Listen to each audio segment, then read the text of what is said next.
Si Francis Leo Lebron Lopez ay isang Filipino-Angolan na professional basketball player na kasalukuyang naglalaro para sa Fighting Eagles Nagoya sa Japan's B-League.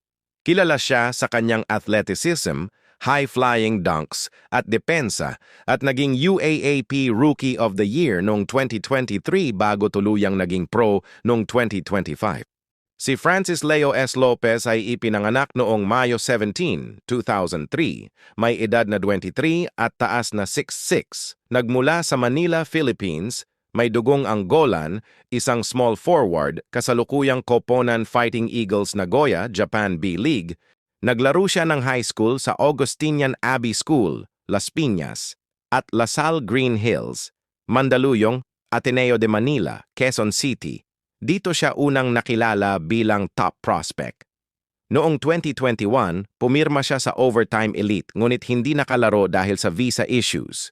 Nagkolehiyo siya sa University of the Philippines, UP, at naglaro sa UAAP, Season 86, 2023. Naging Rookie of the Year at UAAP Season 87, 2024. Champion kasama ang Fighting Maroons. Nag-turn pro noong Abril 2025.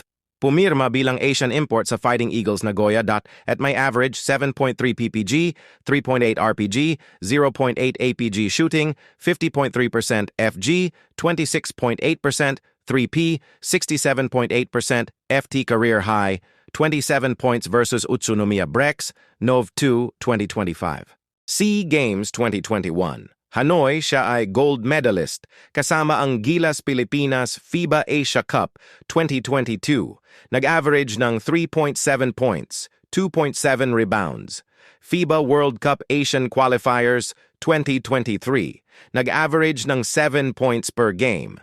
Si Francis Lebron Lopez ay isang pambihirang halimbawa ng modernong Filipino athlete na nakahanap ng tagumpay sa loob at labas ng bansa.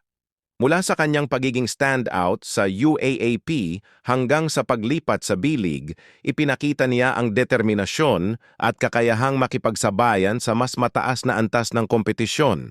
Ikaw sa tingin mo karapat-dapat bang makabalik si Francis Lebron Lopez sa Gilas Pilipinas? Please like, share, and follow my page.